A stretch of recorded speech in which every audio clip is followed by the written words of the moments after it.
I really do not know why I added this one to my list. It was a rental. The only reason why this game came to mind was because it was released during the time of the PS1's end. This is Armorines Project S.W.A.R.M. Splash screen logos and then menu. No fanfare. I guess we don't really need one. Concept art for the game. Man, this looks more amazing than the actual game. Then 3D rendered bugs. Ugh. Listen, before you even start the game, you need to change the controls. Keep auto aim on, for goodness sakes, and change the control to selection 4. It's a modern day way to control FPS, and the standard is just god awful. Single player now. Private Tony Lewis is your typical no-nonsense, ever-dependable hero.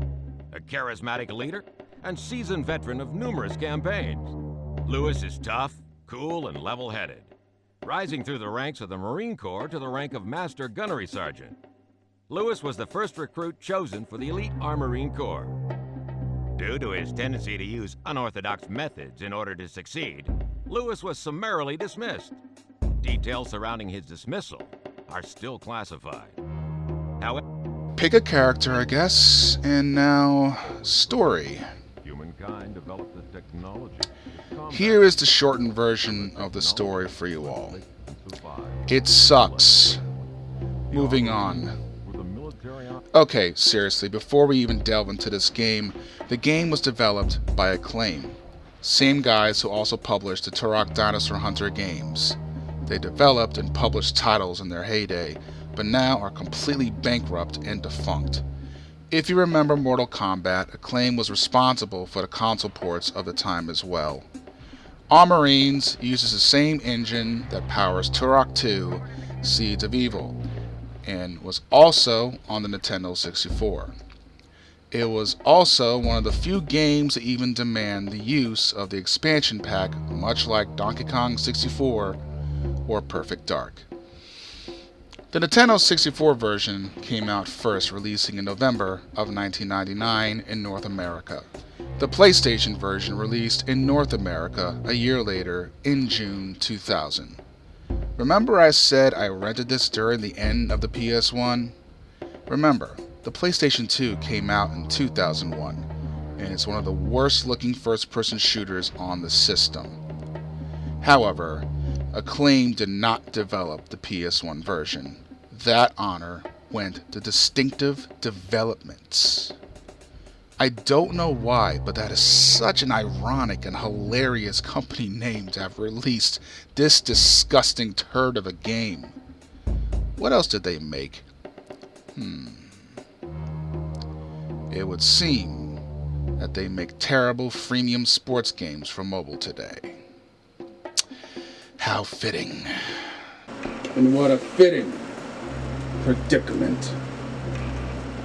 So allow me to begin with saying that the graphics are the worst I've seen in a PS1 game besides Bubsy 3D. Also no, I have no plans on reviewing Bubsy 3D. Only way I'm doing that is if somehow make 5,000 subscribers on this YouTube channel. Then I'll think about it. The music too is boring. Just take a listen to it.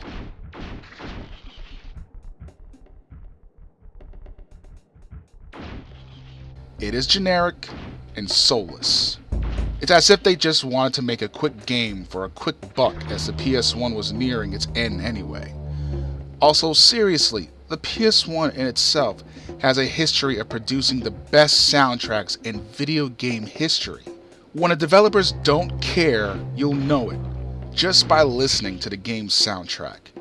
This right here is the developers not giving one single toss about quality assurance. The controls? Well, it's fine now.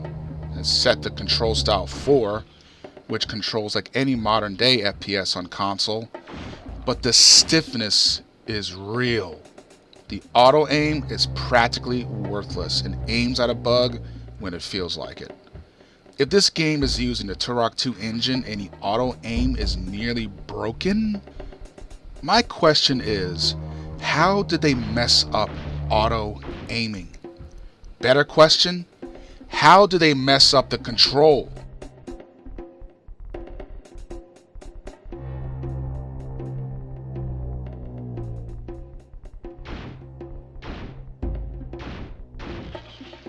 The first level is so bland looking. I've got no issues with snow, but the level design is absolutely terrible. I did not know that this section of the wall had a passageway leading to the top of the building, because the textures blend in so well. It has nothing to do with the PS1's weird texture warping either. The level design is just that bad.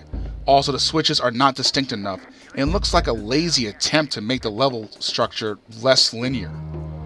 The second level, you are stuck on a tank, and the game becomes a rail shooter. The tank has its own life meter, and auto aim is turned off. Now you're forced to deal with the clunky, horrible aiming sensitivity and try to shoot the bugs. Awkward hit detection. I swear, even when I am shooting a bug, the bullets just go right through them. Also, great level design, guys. Hit a switch and the level has to load. I've seen the PS1 have far more better massive levels in other games, so this warranted a load. Also, by the way, I died on this monorail turret section and had to start over again. I almost gave up and erased this game from my list. I didn't really think I wanted to review such a poorly designed game. Actually, I did not think I would bother reviewing games this bad. Keep in mind, I love first-person shooters. So with enough persistence, I finally passed the monorail, shot some more bugs, and advanced to the next level, which is a silo. At least there is no monorail section, so I get to the end of the stage and have absolutely no idea where to go. So I thought this dark hole underneath the missile was a level transition. It killed me instead. So I tried the level again, ready to throw my controller out the window, and got back to where I was. I backtracked through the level to see if any doors open, anything at all. Stumped, I said, screw it, and fell back into the hole. This game is a terrible knockoff of the very successful film Starship Troopers. Unfortunately, I cannot say the same for its sequels. It's a soulless hack of a game that was made for the sole purpose of making money from Starship Troopers hype. Oh, don't worry, Starship Troopers had its own game eventually, but it was reportedly terrible. My verdict is this: the game is garbage. Never play it. Is it good on the Nintendo 64? I don't know. And I don't care. And I am Dr. Valther, Garstang. And I am done. Really, I'm done. Next game, I promise, will be a far more better game. I promise. I'll see you then.